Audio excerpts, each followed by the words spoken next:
여러분들 반갑습니다.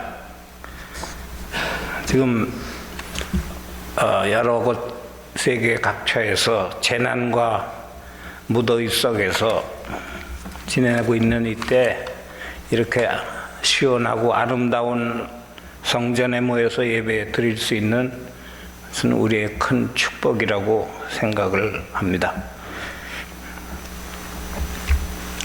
오늘 말씀 누가복음 15장은 예수님의 탕자의 비유로 교회에 출석한 사람이면 너무나 쉽게 이해되고 어려운 것이 하나도 없는 그러한 말씀입니다.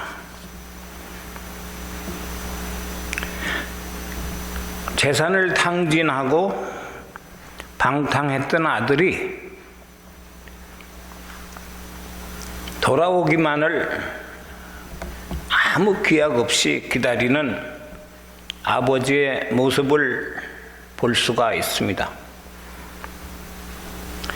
이 아버지는 두 아들이 있는데 두 아들 모두 다른 성품의 소유자입니다. 첫째 아들은 겉으로 보기에는 아주 아버지 집에 같이 살면서 아버지 체면을 지켜주고 효자인 것 같이 보였지만 사실은 전혀 그렇지 않았다는 것입니다. 둘째 아들은 돈만 있으면 집에 붙어 있질 않습니다. 가출합니다. 그래서 허랑방탕하게 즐기면서 즐거운 생활로 세월을 보냈던 성품으로 묘사되고 있습니다.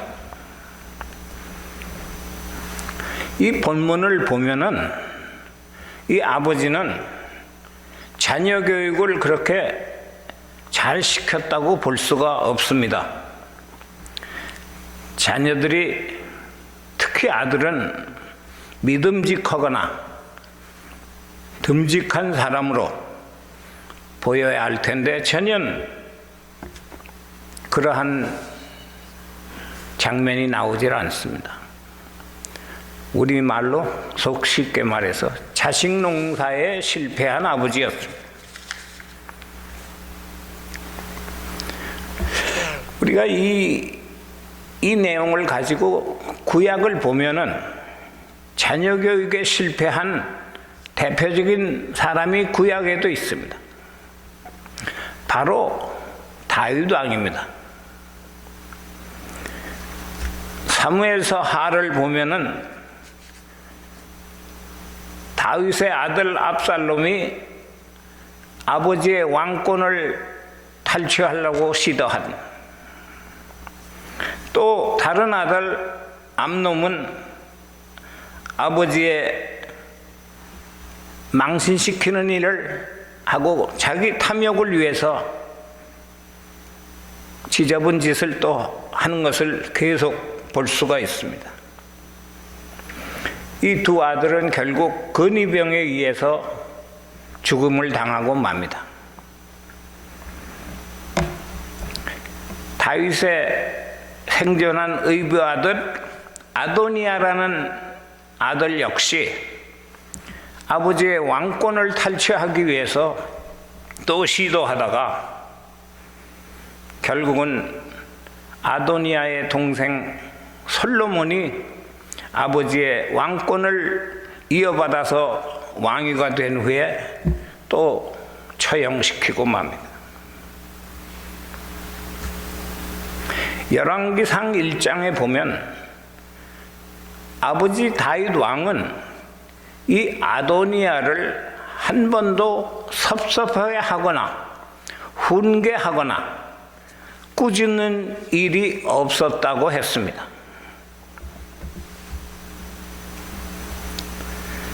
이처럼 다윗의 자유방임적인 교육, 이러한 자녀 교육은 다윗의 인생을 후반에 가서는 아주 슬픈 비극으로 마감하고 맙니다. 이런 자유 방임 교육의 결과로 인해서 마음 아픈 다윗이나 오늘 이 15장에 나오는 아버지나 똑같은 공통점이 하나 있습니다. 그것은 탕자와 바녀가가 된 자식들을 이 아버지들은 한 번도 미워한 적이 없습니다. 그 아들들을 불쌍히 여겼고 사랑했고 그리워했습니다. 그런데 이 누가복음에 오늘 나오는 아버지는 자녀 교육에 완전히 실패하지는 않았습니다. 다윗의 자식들은 모두 죽음으로 삶을 마감했지만 누가복음 15장에 나오는 둘째 아들은 아버지 집을 뛰쳐나갔다가 다시 아버지 집으로 돌아옵니다. 단순히 배가 고파서 추위에 못 견뎌서 집에 돌아왔기보다는 아버지의 사랑이 그리워서 돌아온 것입니다. 그는 깊이 뉘우치고 철저하게 참회했습니다. 아버지와의 부자관계를 바로 세우기 위해서 자신이 걸어가던 그 길에서 뒤돌아서서 다시 아버지의 집을 향해 걸어갔습니다. 아버지와 만남을 했습니다. 이제까지의 아들은 아버지에게 요구밖에 없었습니다. 아버지 얼굴만 보면 요구입니다. 항상 받을 것만 기대하고 살았던 이 아들은 아버지에게는 요구 받아내는 것 외에는 아무것도 알지 못했습니다. 일찍이 아버지의 재산을 자기에게 나누어 달라고 요구한 아들은 재산을 챙겨서 멀리 떠나버리고 말았습니다. 이 부자지간은 그저 아버지가 난 아들, 그 생물학적 관계 이상의 이하도 없었습니다. 다시 말해서 아버지의 정이라든가 사랑이라든가 이런 것은 전혀 찾아볼 수가 없습니다. 오늘날 이렇게 무정하고 비정한 일들은 지금도 여러 곳에서 듣고 보고 할 수 있습니다. 세상이 사랑이 없어서 메말랐다는 증거입니다. 요구만을 기대하는 관계에서는 진실과 사랑을 찾아볼 수가 없습니다. 왜냐하면 그 진실과 사랑은 이런 요구만을 요구하는 관계에서는 성립되지 않기 때문입니다. 자신의 몫을 챙겨간 이 둘째 아들은 아마 세상이 자기를 위해서 만들어진 것 같이 느꼈을 것입니다. 시간이 점점 흐르면서 외로워졌습니다. 인생의 시련의 한계점에 도달했을 때에 이 아들은 아버지와 아버지 집을 생각할 수 있게 되었습니다. 아버지는 요구한 것이 없었습니다. 항상 주시기만 했습니다. 자신의 것을 다 내주시기만 했던 아버지, 그 아버지를 드디어 이 둘째 아들은 발견할 수 있었습니다. 요구와 기대만 하는 관계에서는 이기주의밖에 없습니다. 이 요구와 기대가 바닥에 깔려 있는 가정에서는 화평이라든가 평화는 기대할 수가 없습니다. 예수님께서 이 원리를 우리에게 알려주셨습니다. 마태복음 7장 12절, 너희가 대접을 받고자 하는 대로 먼저 남을 대접하라고 하셨습니다. 그리고 이것이 율법이요 이것이 선지자라고 하셨습니다. 이것은 예수님께서 우리에게 주는 삶의 소중한 귀한 조언입니다. 우리가 예수를 믿으면서 다 잊어버리고 모른다 해도 이거 하나만 우리가 가지고 실천하면 그것은 어디 가나 주님의 자녀가 될 수 있을 것입니다. 이러한 이 내용이 없는 관계는 진심이 없습니다. 진실이 있을 수가 없습니다. 내용이 없는 인간관계, 형식적입니다. 이기적인 관계로 변할 수밖에 없습니다. 오늘 누가복음 15장에 나오는 이 부자 관계에서 아버지는 아들에게 이 말씀을 적용했습니다. 아버지가 더 대접을 자식보다 받고 싶어 하셨을 것입니다. 그러나 이 아버지는 그 대접의 순서를 바꿨습니다. 아들에게 먼저 아버지가 받고 싶은 대접을 아들에게 대접했습니다. 아버지가 아들에게서 받고 싶은 것은 돈이 아닙니다. 사랑과 존경이었습니다. 우리가 살아가면서 우리 주위에 이러한 불편하고 불친절한 관계가 혹시 있다고 느끼십니까? 바로 내가 지금 그들에게 그 친절을 행할 때가 되었다는 신호입니다. 우리의 믿음 생활, 우리의 신앙 생활은 요구하는 것이 아닙니다. 주는 겁니다. 주는 행위가 곧 믿음 생활입니다. 주기만 하고 받기를 기대하면 안 됩니다. 잊어버려야 하는 것입니다. 돌아온 탕자는 아버지와 껴안았습니다. 새로운 부자관계가 형성되었습니다. 이것은 바로 인격적인 관계였습니다.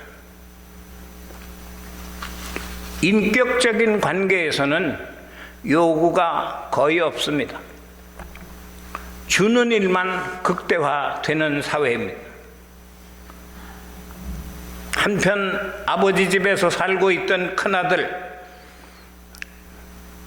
이 사람은 아버지와 같이 살고 있는 것 같이 보였지만 아주 마음이 좁은 사람이었습니다. 우리말에 좁쌀 같은 사람이라는 말이 있죠. 좁쌀 같은 아들이었습니다.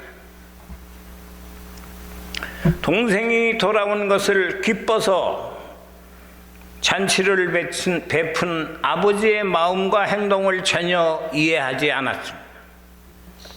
오히려 시기했습니다. 오히려 불안해했습니다. 그래서 아버지에게 자기의 동생이라는 말을 하지 않습니다. 당신의 아들이라고 표현합니다. 이러한 아들을 향해서 아버지가 하시는 말씀입니다. 15장 32절, 내 아들아, 너는 늘 나와 같이 있고 또 내가 소유한 모든 것이 다 너희 것이 아니냐. 너희 아우는 죽었다가 살았고 내가 잃었다가 다시 찾았으니 내가 어찌 기쁘지 아니하냐? 어찌 잔치하지 아니할 수 있겠느냐 하는. 여러분, 이 마음이 바로 하늘에 계신 우리 아버지의 마음인 것입니다. 또 가장으로 살아가는 우리 여러분들의 마음이 되어야 할 것입니다.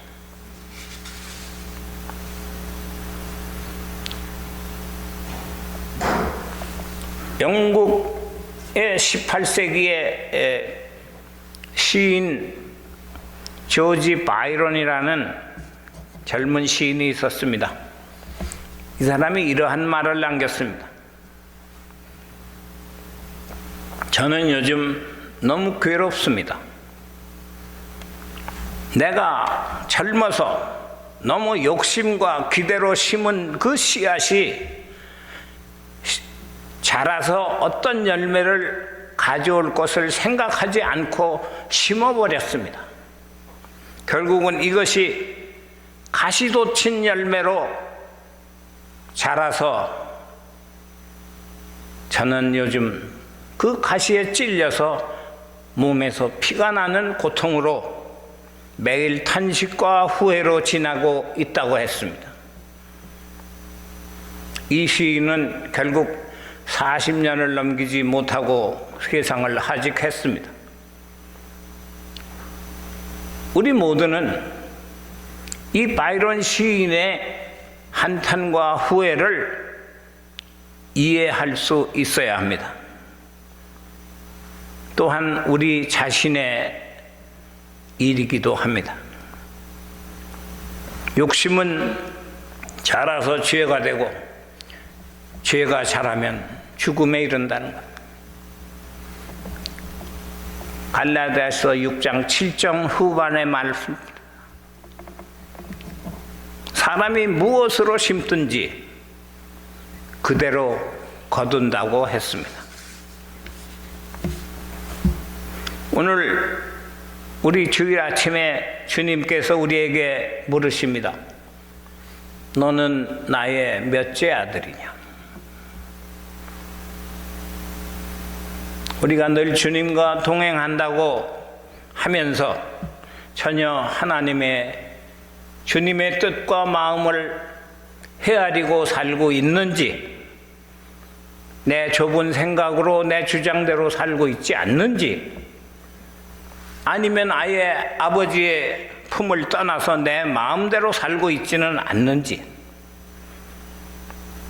우리는 세상을 살아가면서 좁은 생각과 그 생각에서 눈을 떠야 합니다.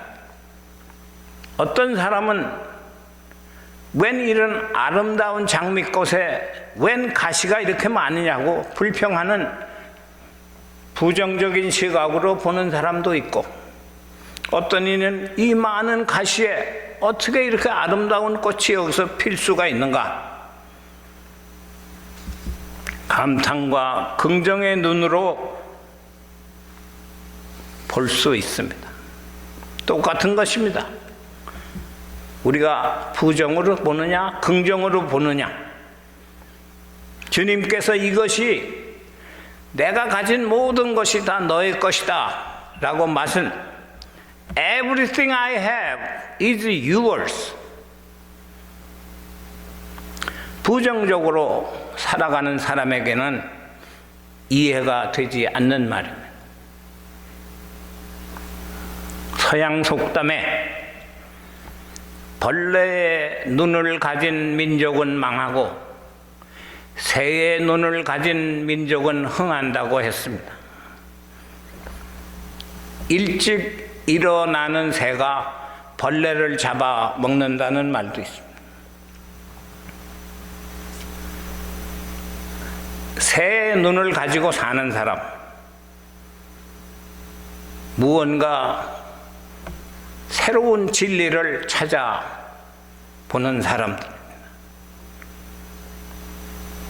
여러분들 생산 공장에서 공원을 채용할 때 무엇을 보는지 아십니까? 학력을 봅니까? 아닙니다. 그 사람의 의상을 봅니까? 아닙니다. 체격을 봅니까? 인물을 봅니까? 성품을 봅니까? 공장 직원들은 그 한 사람을 채용하기 위해서 그 사람의 눈을 본다는 것입니다. 눈이 살아있는 사람은 생산성이 높다는 그 눈은 생각과 정신력을 포함하고 있기 때문에 사랑하는 여러분, 주님께서는 나 같은 죄인을 무조건적으로 자녀로 삼아 주셨습니다.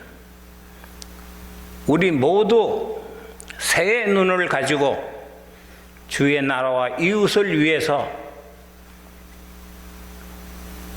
다른 모습으로 살아가는 우리 모두 되시기를 간절히 부탁을 드립니다.